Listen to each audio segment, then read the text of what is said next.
Hello, my name's Keith. I'm the author of the Chibi Akumas 8-bit bullet hell game, and I'm going to be talking through you some of the code today, and I'll be explaining how it works. So firstly, let me just describe the game a little bit. Hopefully some of you have seen it, but whether you have or not, the game was originally an Amstrad CPC game, and here's a video of the CPC version running, but I'm now porting the game to the ZX Spectrum and also the MSX2.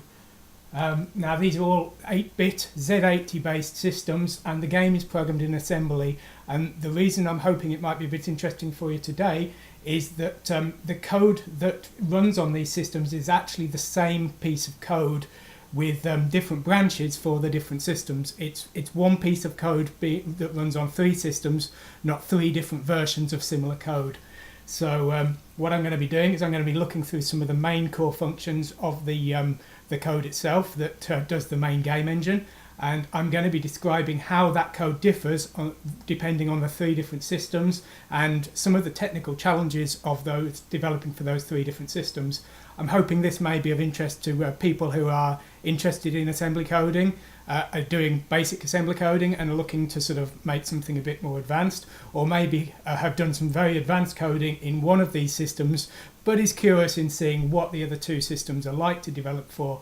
The final group would be people who aren't really interested in coding at all but would just like to hear a bit of what it's like to actually work on these machines, what programming for them is actually like.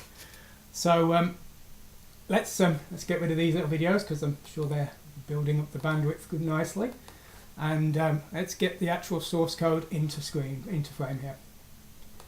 So here's my assembler. I use WinApe as my assembler for all the systems. I'm going to be discussing this CoreDefs file today, which it's actually it's not assembly code as such. It's actually the definitions that point to what's called the jump block, which is a set of predefined entry points to the code. Now, the core itself is sort of big and complex and split into lots and lots of separate files, and I can't do it justice in short descriptions, so I'm going to go through those in small sections later. But today we're just going to go through it at a very, very basic level. I'll describe what each of the functions does, and if there are differences between the different systems, the Spectrum, the Amstrad CPC and the MSX, I will try and describe them to you. And hopefully through that you'll get a bit of an idea of how I've designed structurally the code of the Chibi Akumas game, and the decisions I've had to make when I took on the Amstrad CPC, the MSX and the ZX Spectrum versions. Now it should be noted to you that while I've been programming and I've been using the Amstrad CPC for a great many years, this was my first assembly game. It was the first time I'd seriously programmed assembly more than just simple type-ins. It's also the first time I've used a Spectrum or an MSX, in truth.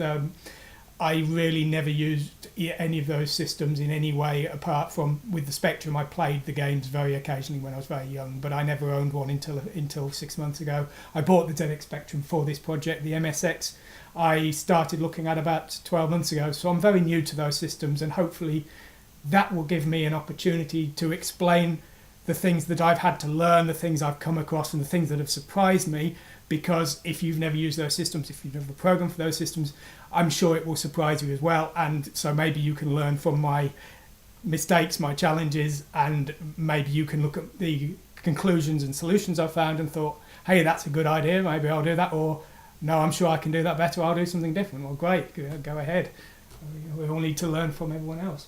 So anyway, as I say, you'll see no real code here. You're just going to see sort of top-level descriptions of functions. And so we'll go through that. If you want to hear more later, reply in the comments to this. Tell me what you want to hear about. Follow me on Patreon. I'm trying to post every week a new text file describing in detail one of the functions. And just chat to me on Twitter, whatever you want. Just let me know what people are interested in hearing about. So anyway, let's make a start and let's stop talking. So I've mentioned in one of my previous posts, I use these core definitions called build CPC, build MSX and build ZX. Now this, possibly self-explanatory, only one is enabled at a time, depending on what binary file I want to end up with. It's not the same binary running on all three machines. That would be very, very tricky to do. But so it's one piece of source code. Different branches enable and disable depending on which system you're actually aiming to compile for. So as I say, the first part is the CPC part. Now the Amstrad CPC has a 320 pixel wide screen, whereas the Spectrum and the MSX only have a 256 pixel wide screen. So some parts of the code have to move objects around, and of course the screen drawing routine has to draw different amounts for the ZX Spectrum. So the CPC has a 320 definition here. As a test, you can actually disable it, and it will actually build a version of the game that runs on the Amstrad CPC 256 pixels wide, but I don't actually, that was just in the very early days of getting the code working for 256 pixels. It's not something I'm actually planning to do at this stage. So these, in theory, you can disable support for the 64K, the 128K and the Plus machines. I never do that anymore. It was something I did in the early days when I was concerned I might run out of memory. The core itself, I should explain, has to fit within a 16K block on all the machines. There's a couple of reasons for that. The main one being on the Amstrad CPC 464, I only have 32K memory in total for everything. So 16K was all I could allocate, and in fact that 16K is the core code, the music files, and also the data which makes up the objects in the game and the bullets in the game and everything else. So 16K is the upper limit. Really the core is about 10 to 12K. So as I say, memory is often a big limitation for all of these systems, but for different reasons, which is curious. I will go into detail on that in a moment. So some macro definitions. These create a kind of shortcut which is converted to code by the assembler. I'll explain what this is for. These are all actually for the ZX Spectrum. On the ZX Spectrum, the interrupt handler is what's called interrupt mode 2, which I won't explain it in detail. You don't really need to know at this stage. But it uses the register I, which is a sort of rare register. Now, on the MSX and the CPC, the register I isn't used. So I was actually using it as a spare variable. But of course, that doesn't work on the Spectrum because I need it. So I've come up with this kind of thing where I keep using I as a register on the Amstrad and the MSX, and I replace that code with an alternative for the Spectrum. And you can see these EXXs as well. Whenever I want to use the shadow registers, on the Amstrad CPC, I need to disable interrupts because my interrupt handler uses the shadow registers. Because the ZX Spectrum interrupt handler, if you did, I should backtrack a little bit. If you disable interrupts on the Amstrad CPC or the MSX, when you re-enable them, the interrupt will immediately fire. On the ZX Spectrum, a missed interrupt is gone. It's gone forever. You never get it back. So the shadow registers aren't protected by my interrupt handler on the MSX and the Amstrad CPC because in most cases I don't use them. So when I do want to use them, I disable interrupts. On the ZX Spectrum, they are protected. All the registers are protected, and so the only time I disable interrupts on the ZX Spectrum is when I'm misusing the stack pointer, which unfortunately I do quite a lot. So I still have problems with missed interrupts, but this is a way that I've come up with so far to try and reduce the number of missed interrupts. So these macro definitions here basically allow me to keep the code the same for the MSX and the Amstrad CPC, which is hopefully the fastest way I can do it, and then to make some compromises, uses a little bit more memory, maybe a little bit slower on the ZX Spectrum, but gets around the limitations of the Spectrum. Something I will point out later, so I might as well mention now, a big factor of the ZX Spectrum is its screen memory. It only uses about 8K of screen memory, whereas the Amstrad CPC uses about 16K. So by definition, the Spectrum version is actually a lot faster than the Amstrad, just because it's pushing half the data around. So all of these compromises in place that make the Spectrum version slower, it's still actually faster, which is quite handy for me because, as I say, if they both had the 16K screen, the Spectrum would be a lot slower because of various limitations in the way it works with its memory. So anyway, let's continue from there. Now, I have a stack pointer redefinition here. I move the stack pointer. I don't use the system default one because I never return back to the system. So to keep everything in control, I have a predefined stack pointer. I know where the stack starts. I reset it whenever I know I'm never going back again. And then here's this core start variable. This all of the the code object and the large data object within the game engine are movable. I've had to move them many times as I've redesigned the game engine, and also they're in different places on all the different systems. So you can see here there's definitions for the core and what's called the bootstrap. The game variables are what I mentioned earlier, the bullets, the objects, the things like that. Nothing particularly exciting, but they need to be somewhere where the game engine can always get to them. They need to be in a constant place, and as it says, it needs a few kilobytes there, so they're in place. Some stuff relating to plus sprites, I'm not going to discuss that. Not very interesting, to be honest. Positions of music files, there's allocation for 2 music files because the boss music changes in the second game, and a sound effects location. Again, these can move. The level data, which is it's sort of defined in my specification, if you will, of the game engine, that there is 16k allocated to the game level. Now the level can do with it whatever it wants. It could only use half that. It could have 15k of sprites and 1k of data. It could have 15k of data and 1k of sprites. It could have 4k of data, 4k of sprites, and 8k of music. It really doesn't care. The point is, the system has allocated that much resource to the level for the level to do whatever it wants. So the main one is sprites and code, and then there are potentially 3 other banks of just sprites.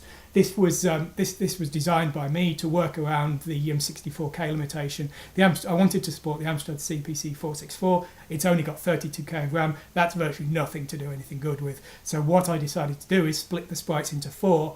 On the 64k systems, you'd only have 1 bank of sprites. On the 128k systems, you'd have up to 4. So you have 4 times the animation, better sprites, better graphics, but the basic users still get their game. Everyone's happy. So that's what that's for. And these definitions are the locations and also the bank numbers.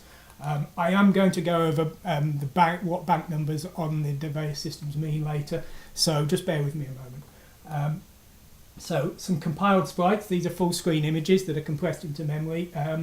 They're just given a number, not really very important. It's just the loading screens, insert disk image, that kind of thing.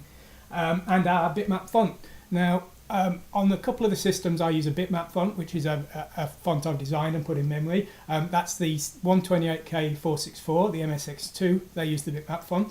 The ZX Spectrum uses the built-in font on the system, and also the CPC 464 uses the internal font. Using the internal font is a bit slower because I have to move around the memory, and especially with the half-width font, I have to alter the in-memory data to make it work on screen, and I have to do that on the 464 again. It was simply a case, there wasn't really any choice. The font is it's about 3 kilobytes in size. On the 464, there's 32 kilobytes. It wasn't an option. The ZX Spectrum, I'm only supporting 128K systems. However, the Spectrum has a problem with regards to its memory layout, which makes writing sprite data to the screen problematic. So it was actually preferable to me to use the internal font, even though in a lot of ways I would have preferred to use the bitmap one. I will explain that problem later. I do have a chart prepared which will hopefully make that clear to you, how the memory works. So anyway, let's carry on.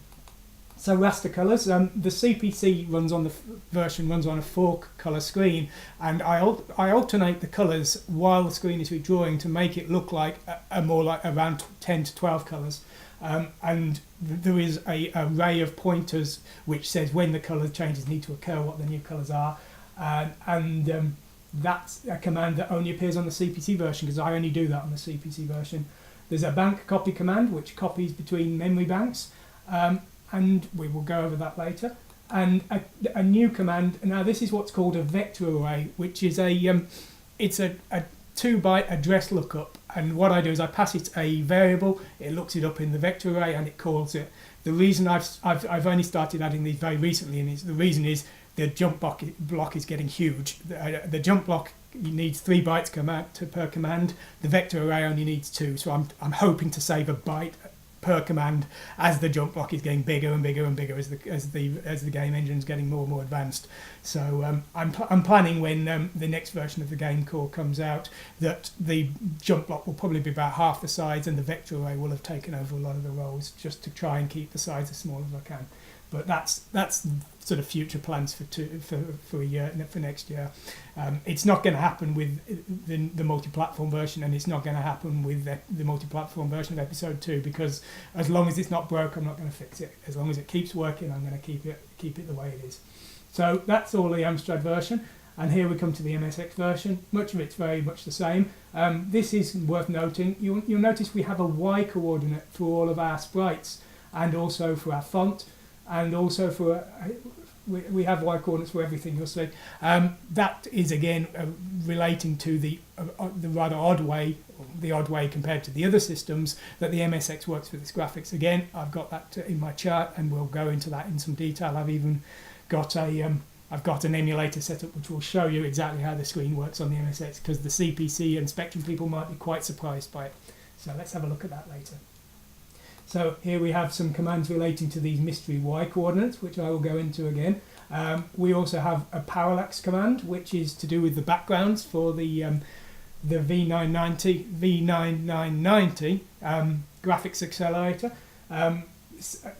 You might notice later on the Amstrad version, a lot of the background drawing commands are in the level code, and on the MSX and Spectrum version they're in the core itself. The reason for that is the 64K support. There was no space left in the core. I had to chop them off into the larger level area, and some of the levels don't need backgrounds, so why put it in the core? If it's only used a few times, keep it in the level data. If everything needs it, if it's got to be in a very reliable place and very accessible, put it in the core. So that's why those are there.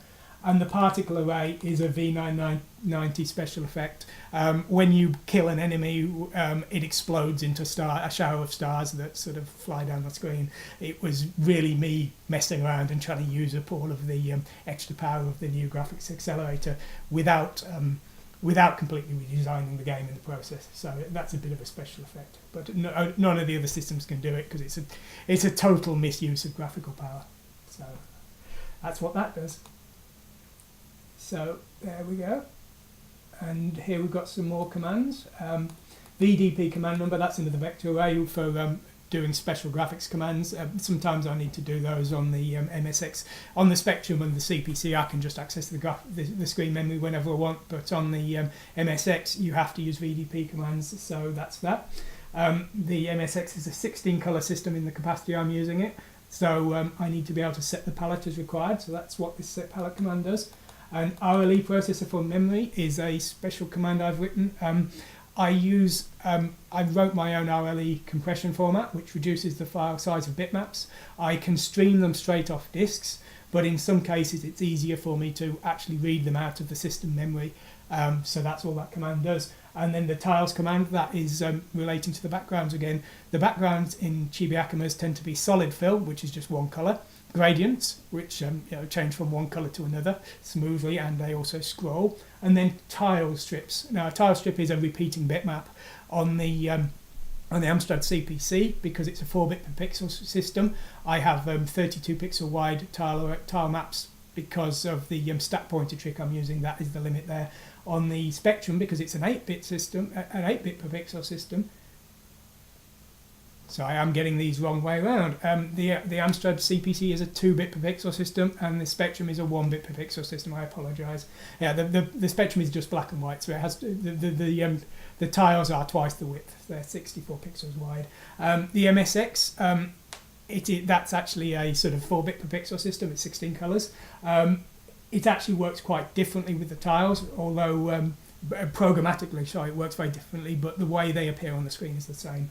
The tiles aren't 120, they aren't 16 pixels wide. They're actually the full width of the screen, because I can't use stack pointers in that case. It made the performance was actually better the bigger you used, rather than the other systems where it was better the smaller you used. So that's another obscurity there. So here we're on to the Spectrum version, and you'll see that the LDIA and LDAI macros are now actually using memory pointers, not the I register. And then here you'll notice these do nothing now, because I don't disable and enable interrupts when I'm using the shadow registers, because I don't need to.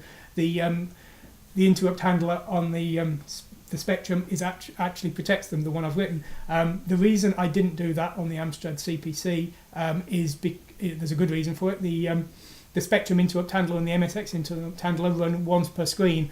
The Amstrad CPC one runs 6 times per screen, and I need it to because it's the interrupt handler which is changing the colours mid-screen, which allows me to get more than 4 colours on the Amstrad CPC screen.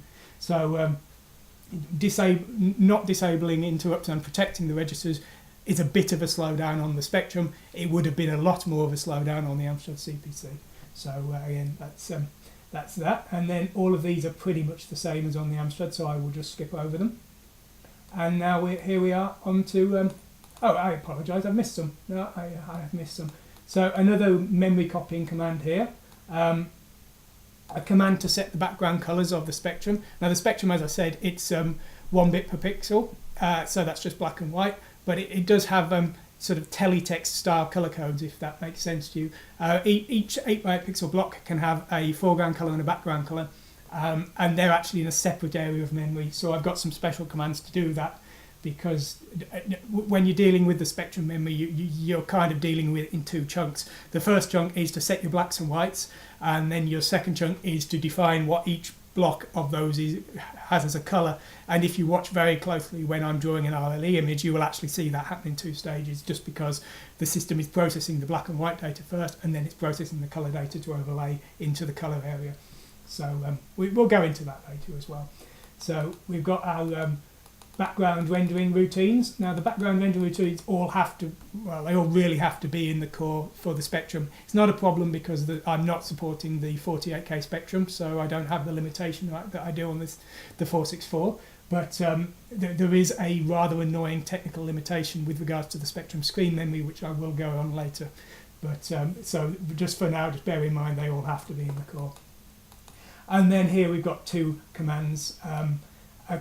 This is relating to running a command that is in a separate area of the system memory. So we've got the first command, which you pass the bank you want to run and the memory address you want to call in HL. You then run the define command, and then at the time you actually want to commit that action, you run the call defined one. This was so that I could use all of the registers in the system when that final call was done by predefining it in advance. So that's just a sort of little trick I've done. I only do it on the Spectrum, and I think it's now probably time for me to explain why. So let's just minimize this for a moment, and let's bring up my chart. So this, I actually sort of spent half an hour yesterday getting this ready, and hopefully we can use it to explain the different systems. So I've done sort of 3 sections. There's an Amstrad CPC section, there's a ZX Spectrum section, and there's an MSX Spectrum. So the Amstrad CPC, there were 2 versions. There's the CPC 464, which only has 64K of memory, and then there's the 128K version. Now, you can reconfigure the way the system works in a few ways on the Amstrad CPC, and this is, I should point out, a real simplification. I'm not talking about ROM, I'm not talking about some of the more special alternate RAM bankings on these systems. I'm just telling you the basics of how my game engine treats these systems during the main game loop. Anything else, disk systems, we're not going to talk about that. It's just, these are the challenges the memory layout posed me, and these are the workarounds I'm working with. So anyway, my game uses two screen buffers, so it's drawing one screen while it's showing the other, and then it flips them over. That allows me to change everything on the screen. It means there's no flicker. It does mean I'm using a lot of memory, which is why I've only got 32K left on the 64K system. So you've got, that should say screen 1, I apologise, a rather unfortunate bug there, so let's just correct that. So screen 1 is at the top of the screen, the memory at C000. And then screen 2 is halfway through the memory at 8000, and then there's 2 remaining RAM banks. Now the first one is actually the core memory on the Amstrad CPC, and the second one is the level data. Now you should notice that the second one here is actually marked purple, and the reason for that is the Amstrad CPC is a 64K system. It's only got a 16-bit address bus. It can only address or it can only address 65536 address locations, which is 64 kilobytes. The way they get around this is on the 128K system is they have a piece of hardware that swaps chunks of memory in and out so that an area of the 64K memory disappears and one of the spare banks appears in the same place. Great, more memory. Problem is, oh well, that was where my code was. That was where my screen was. I got the sprites in there. I need to draw them on the screen. You've just replaced my screen. So you have to lay everything out around the screen buffering and work around it. So on the Amstrad CPC, when I swap in the extra memory banks with the extra sprites and things, they appear in the 4000 area, which is great because my core's at the 0 area, so the core's not affected. These two screen buffers aren't affected because they're at 8 and C, so everything's happy. And that is why that's why I've designed the system around that layout for the Amstrad CPC. Now, when it comes to the ZX Spectrum, we've got a very different situation, unfortunately. So let's have a look at that. So here's the ZX Spectrum. Now, the ZX Spectrum at area 0, at 0000, it's got ROM, and you can't move it. A quarter of the addressable memory area is always ROM, which is quite a problem. This is why I have to use interrupt mode 2, because interrupt mode 1 requires you to change some bytes at a fixed location in the first few hundred bytes of memory. Can't do it, so that's interrupt mode 1 gone. I actually used a custom RST on the Amstrad CPC. Can't do that because again you need to change a few bytes in the first 100. Can't do it. And I mean, just in general, I've only got 3 usable banks rather than the 4 on the Amstrad CPC. So, bit of a challenge. That said, as I've said before, I am supporting only 128K spectrums. The Spectrum has the same amount of addressable memory as the Amstrad CPC. It just doesn't have it as configurable a memory banks. You do have these 3 banks here, and you'll see in the same way as on the Amstrad CPC, you have a screen buffer 1 and a screen buffer 2, and a RAM bank here. Now this RAM bank here, you could probably guess, is actually where I keep my core because it's always in memory, so it's in a good position. And just to be very clear, screen buffer 1 and screen buffer 2 are not using all of these banks. As I said before, they're under 8K each. They're using half the memory, but there is another problem with these memory banks, which I will go into in a second. So, as I said, this is the main addressable area is 48K. You've got your ROM here, which you can't do anything with. You can't get it out of the way. So, and this is why, as I said before, I'm using the internal font of the ROM, is because the ROM's there anyway. It's not in the way of the screen memory. If I use that font in the ROM, then I can just dump it straight into the screen memory. So that was a good way of taking the best advantage I could of that stuck ROM that I couldn't get rid of. So anyway, so you've got screen buffer 1 and screen buffer 2, and you'll notice here that screen buffer 2 is sort of in bold, italic and purple like RAM buffer 1 here, and the reason for that is this area at C and above is the area that the system allows me to swap out for one of the remaining 5 banks of 16K memory that the Spectrum 128K has that I might want to use. So that's where I can store my sprites, my level data, my whatever else I want. The killer problem is, you may have noticed, hang on a minute, if my sprites are in screen buffer 2, if my sprites are going to be swapped into the place of screen buffer 2 and I'm writing into screen buffer 2, that can't be done. Yes, that's a problem. I suspect a vast majority of the games in the time actually used to get around this by simply using software buffering, not hardware buffering, because the Spectrum 48K couldn't do hardware buffering, hardware page swapping, sorry. So I think that was probably the way they got around it, but I am actually using hardware page flipping on the Spectrum, and so what I do is if I need to sort of copy a sprite, say from RAM bank 3 is moved into the place of screen buffer 2, I then copy the sprite data to a temporary store in this area here in the core. I then swap the screen buffer 2 back in, and I then write the data out from the temporary buffer from here into here. It should be slower, but actually you can't really tell the difference. Logically, every other frame should be slower, but it doesn't seem to make much difference. And again, that may come down to the fact that the Spectrum has actually got less data to push than the Amstrad CPC, so ironically becomes faster. But anyway, as I say, that's a problem. would you believe, even all of that lot isn't bad enough. It gets worse. Some of the memory banks are slower than others because of the way the screen addresses the memory. This bank here and this bank here are actually slower than this bank here. And you'll notice some of these banks are in light grey here. These are actually the fast banks, and these banks are the slow banks. On the +3, they didn't keep it consistent. So on the 128K spectrum, these two banks are slow. On the +3, these two banks are slow. So yeah, thanks for that, guys. So yeah, try and use RAM bank 2 and 0 for your most important stuff. 2 is where I keep the core, 0 is where I keep the level data, and then these, I don't know, I mean, at the moment I'm just treating them all the same. I haven't noticed any difference with testing on the +3 and the 128. If I was going to be really dedicated about it, I'd detect what kind of hardware I was using, and I'd swap the banks around in the program using self-modifying code.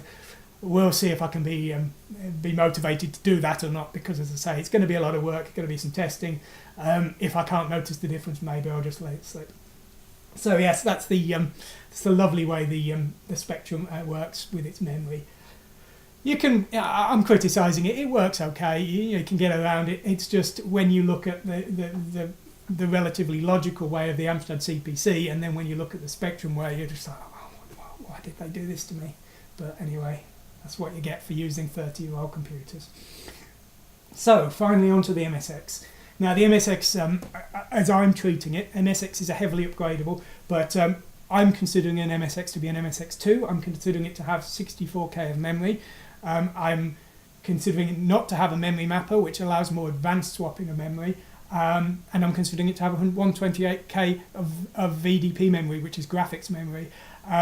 With the Amstrad CPC and the Spectrum, the graphics memory is actually part of the main system memory. They're one and the same thing. So you poke a byte to 0, you corrupt the system. You poke a byte to 100, you store it in your game data. You poke it to C00, it appears on the screen. It's that simple. With the MSX, nothing like that. You have a separate processor. It's a dedicated graphics processor. You're literally you're doing multi-threading. You tell the graphics processor, I want to fill part of the screen. It goes, okay, well, I'll start. And later you go, well, have you done it yet? And it goes, still trying, give me some more time, governor. And if you tell it to do something else, it'll get confused. So you're actually talking to two systems, and they've actually got their own memory. So the MSX, the Z80 CPU has its own 64K memory here. So there you go, that's what you got. Brilliant, it works just the same as the CPC, no bank swapping. And even though it's only 64K compared to the 128K of memory on the Amstrad, it actually ends up being more, because although you've only got 64K of data memory, you've actually got this magical graphics, 128K of graphics memory, which is totally separate. You can't directly address it. You have to sort of send requests to the VDP to do things with it, but it will do them. And if you play your cards right, it's actually faster, because you've actually got two separate processors. You've got a Z80 CPU doing all your logic work, and then you've got a VDP graphics processor, which is doing all the dirty work of, I'll fill that area of the screen with that sprite, I'll get on with this. And that's why I said earlier that the tile array on the tile areas of the background on the Spectrum are 64 pixels wide. On the MSX, they're 256 pixels wide. The reason being, it can actually do 256 pixels once faster than it can do 64 pixels over and over again across the screen. So it's really working out how to work with these systems. So the MSX uses 128K of memory, and each screen is almost 32K, so twice the Amstrad CPC. The screen size is 256 by 192. If it was 256 by 256, it would actually be 32K.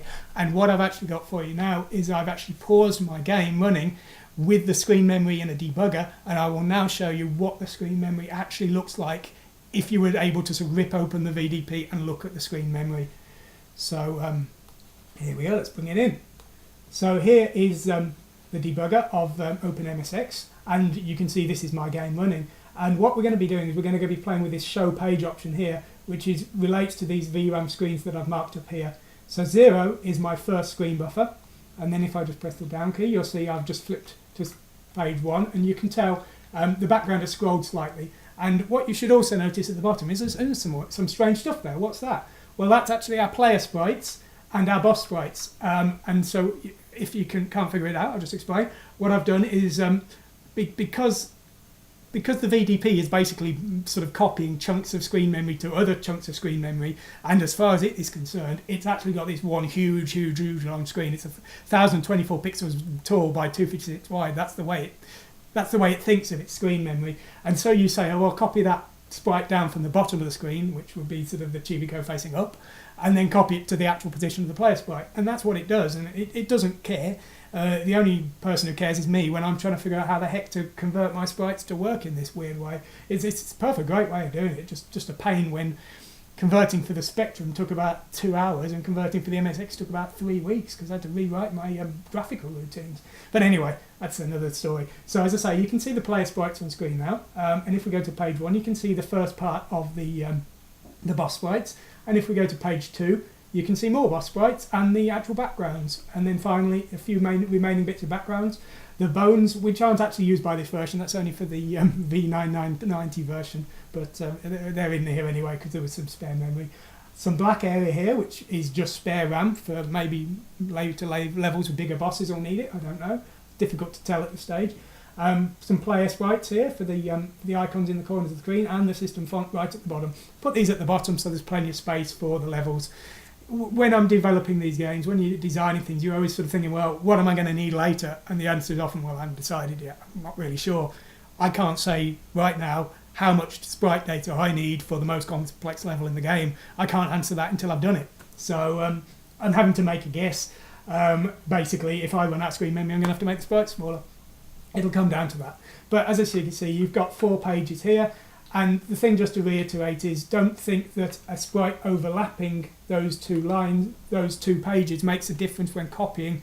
As I said before, the system treats it as one long screen. It's not 4 screens in the system area, as far as the VDP is concerned. So anyway, so hopefully that's explained a little bit of how the screen memory works. Maybe that makes a bit of sense to someone. So just to sort of very simply recap. The ZX Spectrum considers the memory banks to be 0 to 7, and the Amstrad CPC considers them to be C0 to C7. Just very basically, you'll see that kind of terminology floating around the code a little bit. So as I say, I'm being oversimplistic. The Amstrad CPC memory banking has a few other tricks up its sleeve, but for now, just sort of consider it from how I've described there, because it'll get you sort of by for understanding the early stuff at least. So let's try and find my assembler again, and let's get on with the description. Okay, let's get back to it then. So we're back into the assembler now, and we're going to have a look at the remaining main chunk of the jump block, which is common to all of the systems. So the first one you'll see is called Execute Bootstrap. The Bootstrap is the sort of it's the bridging point between each of the levels, and it performs jobs like resetting the core. A lot of its function was to break out some of the essential system commands which were required, that were not required during gameplay but were required at all times. And the reason for this is I actually had to remove it from memory during gameplay on the 64K Amstrad CPC because there was no memory left for it. So it's actually loaded into the memory area used by the second screen buffer, and it does jobs like setting up the core, loading the game levels, showing the continue screen, various other little jobs like that don't need 2 screen buffers, which you do need in gameplay, but are completely essential. The game couldn't work without. So as I say, it acts as a bridging point. It's got one entry core point, which is Execute Bootstrap. You give it a command number in HL, and it goes and does whatever you've told it to do. And it resets everything and makes sure everything keeps working, and makes my life a lot easier. So it works very well. Show compiled sprite is a command to show a full screen image on the 128K Amstrad CPC, like the loading screen. On the 64K systems it doesn't do anything because there's no memory for those large compiled sprites. So that's what that does. Show sprite is my main sprite routine. There's different versions for each of the operating system, for each of the systems. The Amstrad CPC and Spectrum version are fairly similar. The Spectrum version just halves the size of the sprite it's drawing, and then it has to do a little extra bit to do the colour information. The MSX version is completely different. Of course, it's also a lot smaller. The MSX version is actually the most simple because all of the work is being done by the VDP. So yeah, it's swings and roundabouts. I had to do a lot of work to get the MSX version working. I had to do a lot of changes to the code to get it working, but it's actually quite fast. And of course, with the V990 version, ridiculously powerful. So the work supporting the MSX2 has paid off in both ways. While it's very different to the other systems, those differences can reap dividends if you use it right. Set bank address. This defines the memory starting point of my sprite information. I'm going to do a proper detailed document on how the sprites are defined in the systems, because all three systems, even the MSX2, actually use a sort of common sprite structure, and the Spectrum and Amstrad versions use almost the exact same sprites. I will give some real proper documentation on that, the very technical documentation which describes the binary format of the files. All of the binary files I create are actually created using my sprite editor. I've written my own sprite editor. It's a simple little thing, but it can export into various formats, can compress to RLE, can do the compiled sprites for the Amstrad CPC. Does it all, and it will be made open source, and it will be released with the finished game. So if anyone feels like they want to use it, then great, go ahead. And if you want to take it and rip it apart, make it work properly, make it look like a proper editor, great, do that too. I fully encourage you. Anyway, so yes, I'll be describing those much better later. Get sprite XY, that gets the coordinates of the last sprite that was drawn. That's mostly used by the MSX version because the font on most of the systems is actually a bitmap sprite, as I've said before, so it's actually stored. That effectively gets the cursor position if you're drawing fonts at the time. This is a dirty trick that I use for the episode 2, where the boss sprites are enormous in on the episode 2, and I have to do all kinds of tricks to keep them fast. I have to break them into lots of little sprites, but the game engine is really designed for square sprites, and then the clipping doesn't work. So I've had to do a few dirty overrides and tricks and things. These kind of rare commands are the things that should really be in the vector array. They're only run by one level or once or twice. They shouldn't be in the core. They should be using as little memory as possible, really. So, and force now, again, the event stream is going to be something I'm going to explain properly later because it's a complex thing. The event stream is the objects that appear on the level as the level progresses. It also does things like the main menu is actually an event stream. Everything's an event stream. Anything that's timed is probably an event stream. So like the opening sequences are event streams as well. But this is a way of forcing. Usually an event occurs only every few frame refreshes, but sometimes you need it to happen right now, and that will force that right now update. So that's all that does. It's only used very rarely. Some commands relating to configuring the scrolling of the system. Scrolling affects the gradients. The gradients are in the core on the Amstrad CPC. The more complex backgrounds, the tile array and things, are not in the core on the Amstrad CPC. But also, apart from the gradients, the objects themselves have a very slow move speed, which is part of the sort of background parallax, and those commands will reconfigure which direction those background objects need to move for the vertical levels and things. So that's what those are for. Now here we've got some commands relating to music. All but the last of these are essentially, I use Arcus Tracker for the music and sound effects, so all but the last one of these are just saying, hey, Arcus Tracker, do it, get on with it. They just point us straight to Arcus Tracker. The final one, play SFX, is slightly different. I only apply one sound effect per frame update, so all it does is it says, hey, I'm planning to make a beep. Unless anyone else wants to do anything, and then someone else, and then another thread will say, hey, well, I want to do a big explosion, and well, a big explosion is more important than a beep, so you better do your big explosion. So it's a simple, you give it a number from 1 to 5 or something, I think it is, and that's the 5 limited music effects that I could fit into 1 kilobyte of memory that I had left. And then the play SFX, it protects all the registers as needed using pushes and pops, and it decides which sound effect actually needs to be played at the end of the day. That's all it does. But it's very simple, and it allows me to make a sound with just 2 commands. 1, load A with the right value. 2, get on with it. So that's all that does.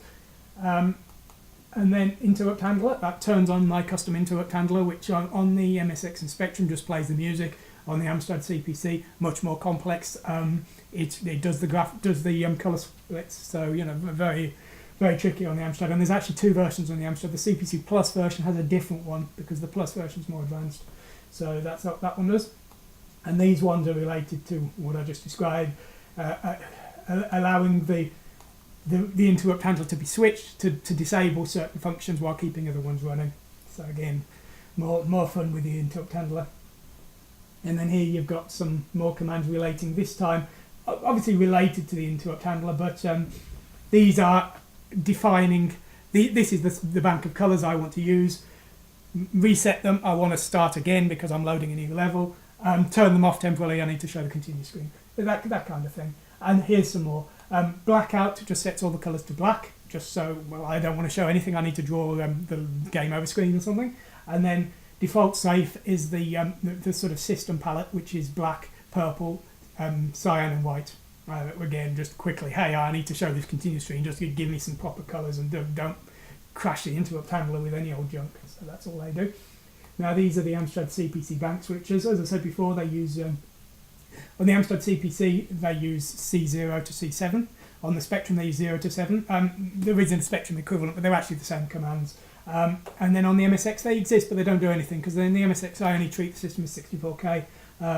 So there is no bank swapping. So they exist just for compatibility, just while I was picking through the code and putting my conditional compiling statements on everything, so that the system doesn't try and run them anymore on the MSX. But so object array we draw. This draws the I mentioned the event stream before, which is the sort of events that happen on the level. Most of the events are, hey, create an object. There's a new bad guy coming. Hey, draw a gravestone in the background, and those go into the object array. So drawing the object array basically draws all of the sprites that make up the background, the bad guys, and that kind of thing.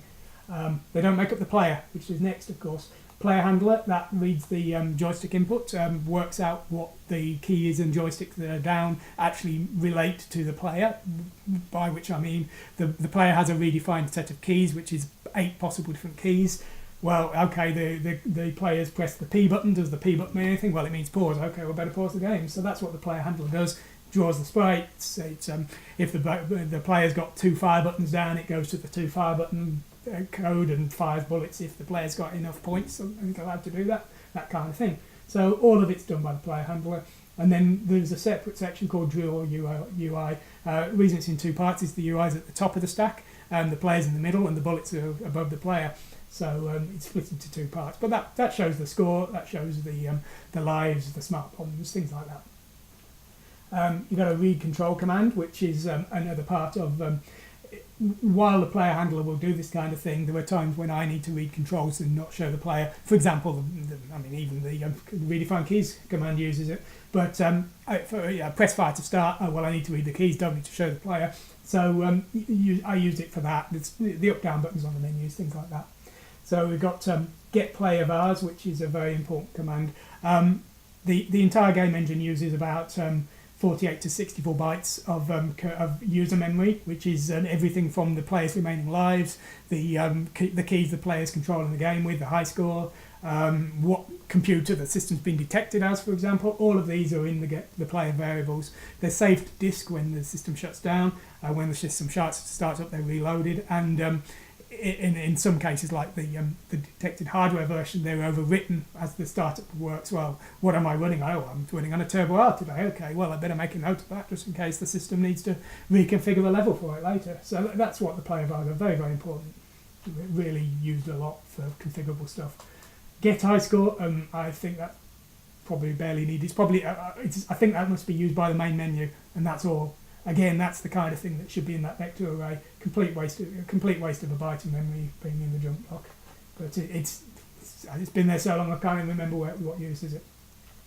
Hit player injure. These simulate the effect of the player being hit by a bullet, and these are for the so-called omega array of the last level. The last level the normal game has a 256 bullet array. The last level has a 1024 bullet array, which is actually contained within the level data. And the reason for that is it uses a lot of extra code. It's very, very. Firstly, the sheer memory it needs to store that many bullets. You need 3 bytes per bullet. So you're ending up with like about 8k of memory just for the bullet array, and also so many bullets. You got to use every trick in the book to speed it up. Self-modifying code, vector arrays, you name it, it's using it. So, but the thing is, even though it's in the level code, it needs to be able to fire the normal player injured routine as if it was in the core. And so these are the entry points for, oh, I've hit player 1 and I've hit player 2. So that's what those are for. Player star array, that's the star arrays are the bullets. So the player's bullets are drawn with the player star array. And the enemy bullets are drawn with the main star array. They're actually almost exactly the same code, just different bits switch on and off depending on how the player's shooting. Well, don't check if you've hit the player because that makes no sense. Things like that. So it's not... They're almost identical, just little tweaks here and there. Star array palette, that allows the game engine to redefine the colours of the enemy bullets, which is a trick used on the level 4 boss where the bullets are actually supposed to be different objects, which is a bit of a joke in that, but it'd be very nice on the new V9990 version because that can actually have proper nice sprites for the bullets, as you saw from those bones earlier. So that's it was a kind of quirky effect on the Amstrad, but on the MSX V9990 it'd be really good. So and fire a star, that's used by some of the enemies in the game have their own special code that handles their movement. In the first version of the game, episode 1, the game movement only allowed very basic movement for the enemies. So things like the rabbit that jumps up on the second level, that had a lot of very custom assembly code tagged onto it that allowed it to do that. And so this fire star is used by that. With episode 2, I realised it was really dragging down on the debugging time, so I created a new function called animators, which is where it's basically a software scripting language almost, where you can define a set of patterns that each enemy follows and have even some simple conditions in there and things. So it's kind of redundant, this kind of thing, but for compatibility and for the speed of getting episode 1 out, I'm still keeping them in. As long as something's not broken, I'm not fixing it. I just want to get the game working, get it out there. So if it's worked all this time in episode 1 with the complex compiled assembly language, well, great, I'm not going to change it. So yeah, that's what that's for. Do smart bomb call. This simulates that the players just use a smart bomb without deducting any of their smart bombs. The reason for that is at the end of the level, didn't want the player to hit any of the last enemies as the game screen faded out, so there's always a flash at the end and all the remaining enemies die and turn to coins. So that's what that does. It's cool just as the level shuts down.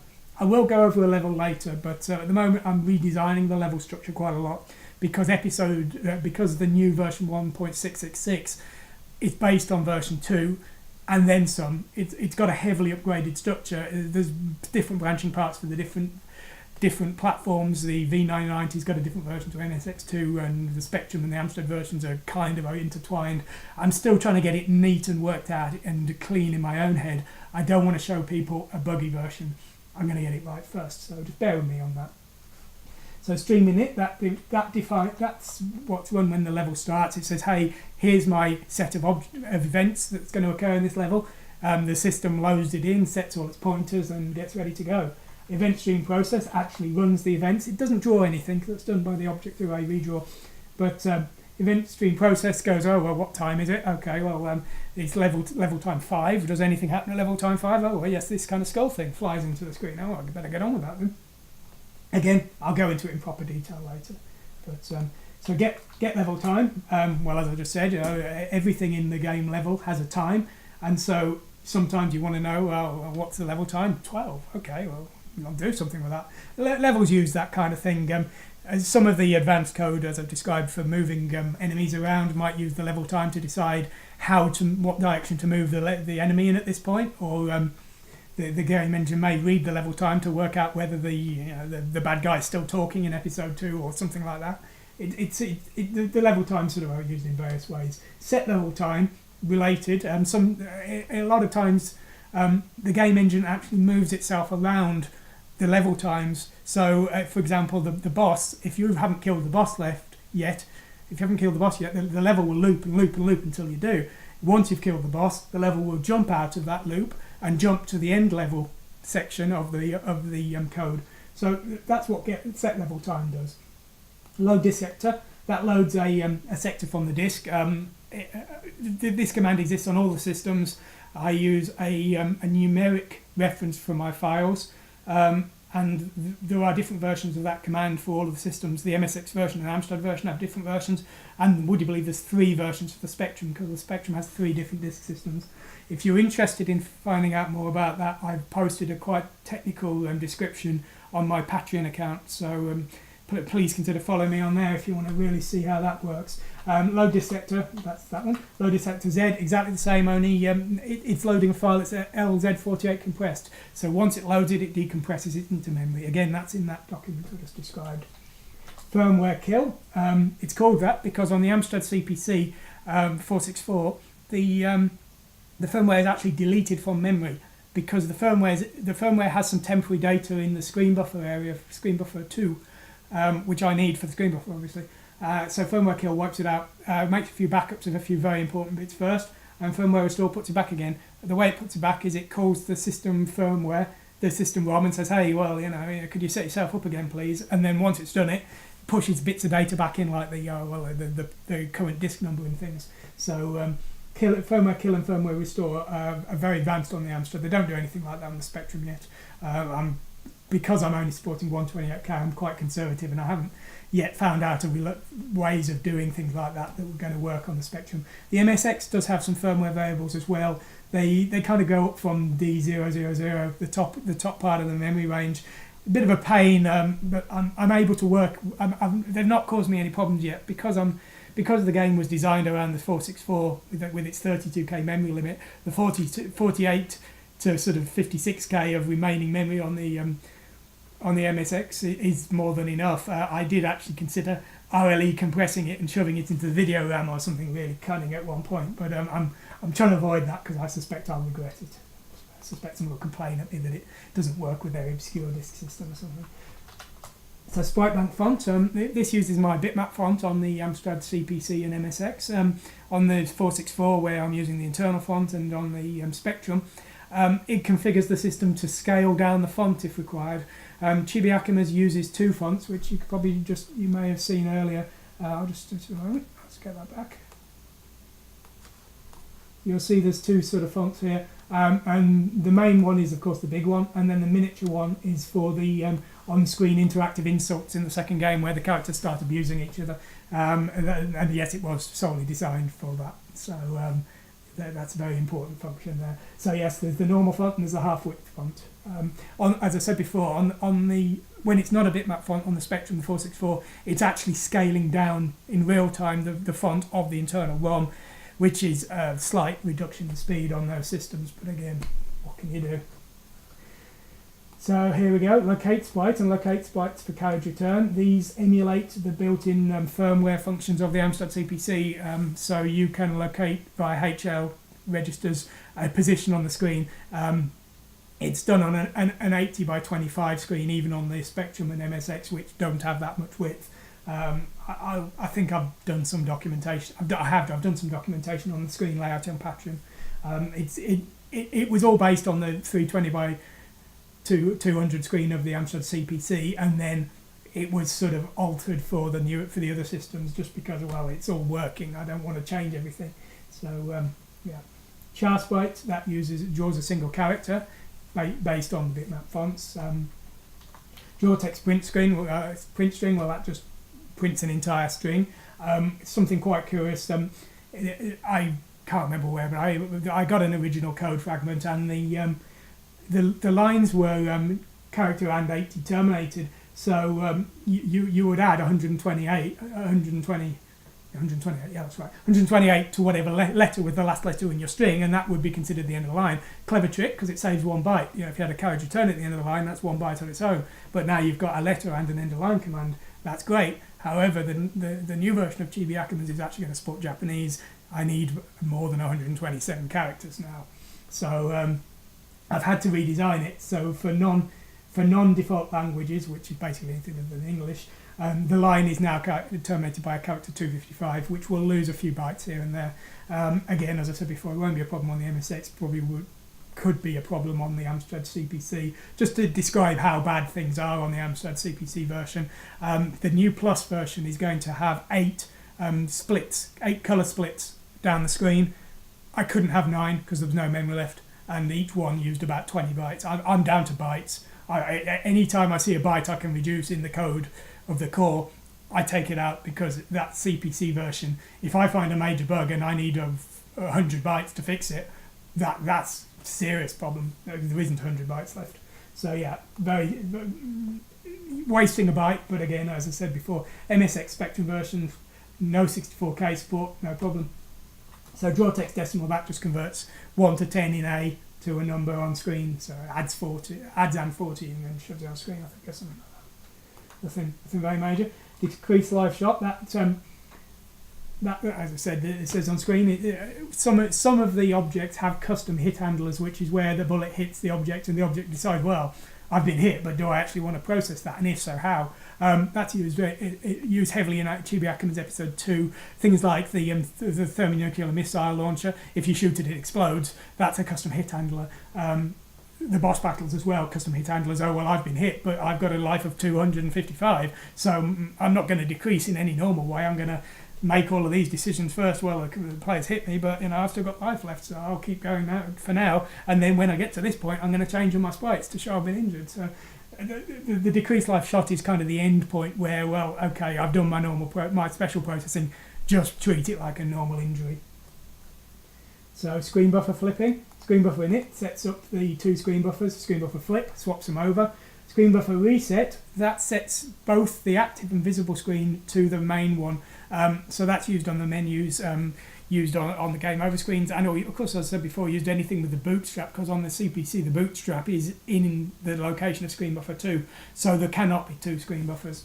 So screen buffer reset is kind of the same as your Amstrad CPC would be when you switch the computer on. So screen buffer alt, that's I think that's used during the intro sequences or something. It might be redundant now, not really sure. It might be a bit of a sort of dinosaur of the code there. Check that out, might be a few bytes I can save later. Now here we go, here's the sort of big one. As I said before, the screen memory on the Amstrad CPC and Spectrum is actually part of the system memory. So when if you want to draw a dot in the top corner of the screen, what you do is you work out where that is in memory, and you just poke the byte in memory. The Chibi Akumas, because there was enough memory left at the last moment, I was able to have a lookup table for the screen locations rather than calculating them, which is slightly faster. So get next line moves down. The lines aren't consecutive. You can't just write, 80 bytes across the screen and then end up on the next line. You end up jumping down. It's kind of interlaced. It's weird on the Amstrad. It's even weirder on the Spectrum. I'm not going to go into it. So get next line works out how you move down one line, because it's not simple. Get screen address table gets the lookup table. That's again relating to the Omega array last level, where I was calculating everything myself. Get mempos, that you give that an XY coordinate and it returns, well, you want to be on the bottom right hand screen where you need to go to C and C000 or whatever it is. It's not that, but anyway. So, and then get active screen, that returns the current screen buffer, because as I said, there's 2. So on the Amstrad CPC, that will return and C or and 4, because that's the starting point of those memories, of those buffers. On the MSX, it will return either 0 or 255, or 0 or 1, which you then add on to, the Y coordinate, and that will give you either a 256 start or a 0 start, because the second page is 256 pixels down. And on the Spectrum, as I said before, it's and 40 or and C0. You saw the chart earlier, that's where they are. So, and then we've got some timer functions. Now, Chibi Akumas, as well as the level time, has a tick timer. A tick occurs every frame, or, well, I was going to say something that's not quite true. A tick occurs every frame on the systems, and so if you want something to happen every 4th frame, you can process that by what ticks occurred. It's probably a one to describe in another video or a text file or something, because it's not complex, it's simple, but it needs to be understood. I said it's not always true that a tick occurs every frame, because on the V990 the frames occur so fast that in some cases you have to ignore every other one. So anyway, that's ticks. And then sprite bank switch. This allows you to change sprite banks. As I said before, the 128K systems have 4 sprite banks, and this is just a sort of an interface to allow the level code or whatever to switch between sprite banks, and make the current enemy use the 4th bank or the 2nd bank or the 3rd bank. I said 4th. I should have said 0 to 3. They're numbered 0 to 3, but never mind. Do moves. That is something I think I've briefly touched on. I've briefly touched on that on Patreon. All basic objects in the game move in sort of one of the various linear directions. Some objects like coins will fly towards the enemy. Other objects, like background objects, move very slowly in one direction. And the do move command does all of that. It handles all of the movement of background objects, and a stripped down, more limited version does the bullet movement. It's not the main one because the main one's too big and complex. For the bullet movement, it just had to be make it as fast as I can, so I stripped it down. Do object spawn? Well, that's explained there. That's a way of creating a new object in the without using the event array. Things like a zombie chew, the boss of the second battle, will blow kisses at you. The kisses appear, and so that I think that's used for that. So as I say, that's a way of special code creating special objects for one-off cases. Hide sprites, that switches off the CPC plus bytes. That should really be in the plus block because nothing else should ever need to do that. And another vector array, which is again, these vector arrays are only new for the V1666 version because, as I say, I keep needing new things. Core keeps getting bigger, core count keeps getting bigger, so I'm trying to start using those just as a way of making things a little bit smaller if I can, and it helps as well because what the MSX needs and what the Spectrum needs and what the Amstrad CPC needs in some cases are wildly different. The Amstrad CPC's got 20 commands and the MSX goes, well, I'm using a VDP for that, I don't care about that. So I'm splitting them out into vector arrays so that I can have certain commands on certain systems and not on others. And just as I say, use 2 bytes instead of 3. So okay, well that's all of them then. So we've got a definition of where the level start is. The level data itself has a tiny jump block of basically 2 commands, one of which is never used. So that's just a pointer to that, so that Bootstrap knows how to actually start the level code. And then, okay, I don't even remember that one. That's in the episode 2. There's a joke where the main character walks off the screen and refuses to play anymore, as the main level code would actually render both characters. That couldn't be used, so I've had to add a special piece of code that will run the draw players code from the second player. That's the kind of thing that should definitely be in the jump block. There's no justification. Be in the vector array, sorry. There's no justification for that being in the jump block. It's used once by one game, and it can be as slow as anything. It's ridiculous. So that's the number of bytes between the 2 players. I remember I mentioned before that there was a memory block of player variables and things like that. Well, there's 16 bytes for the first player, 16 bytes for the second player. So if you want to jump to the second player one, you run the main command and then add 16 to it, and you've got player 2. So that's just to save having 2 jump block entries for get player 1, get player 2. No point to that nonsense. And here's the key map definition. As I said before, there's 8 key presses, which is represented as a single byte. And that is the layout. The reason that the layout is a definition is because I had to change it. I added support for the multiplay.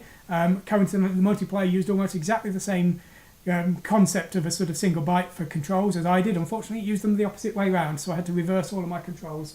So fine, no problem, but rather than having them hard-coded in, we'll put them in as definitions here.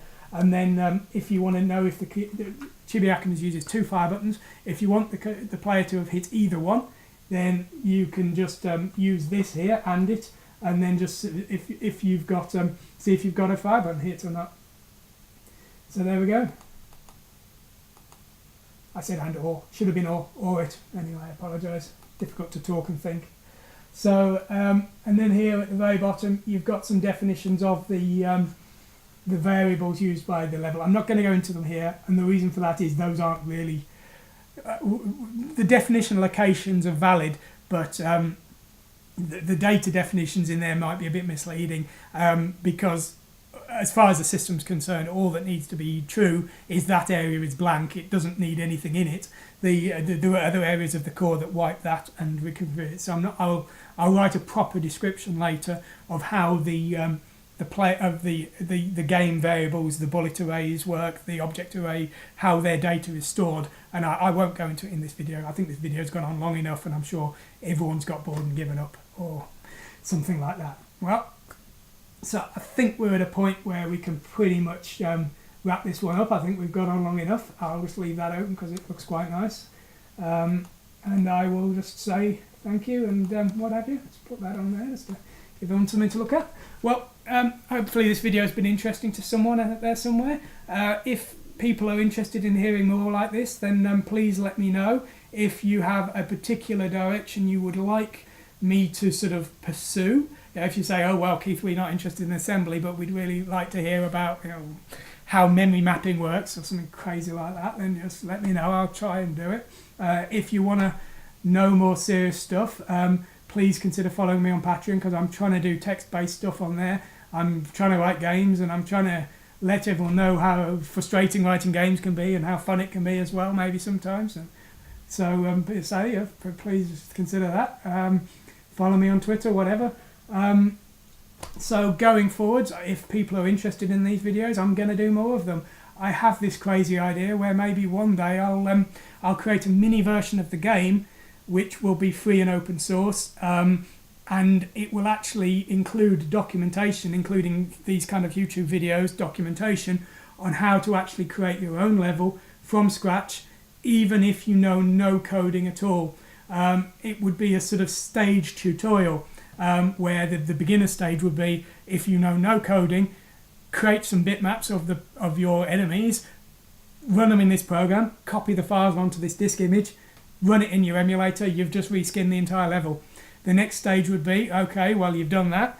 Maybe you want to change the way the enemies move, change the times they appear, change how they shoot you. This is how to do that. And then the next stage again would be, well, okay, you've managed that just fine. Here's how to completely redesign the level, change everything about it. And then the next stage again would be, this is how to write your own game using some bits of mine. So I don't know if that's interesting to someone, if it's interesting to people. I'd be interested in making it if people would be interested in hearing about it. If it would give people the skills or experience or confidence to make their own games like this, then I'm happy to do it. As I've said before, my games are all written in assembly language, so I can't do that in C++ or anything. I've done C++ before, but my retro gaming development is only in assembly language, so please bear that in mind. Don't ask me to do that for C, because, well, that's me starting a new game again. But as I say, if that's an interest to anyone, please let me know. Give me some comments. Let me know what you think of this stuff. Thanks a lot. Goodbye.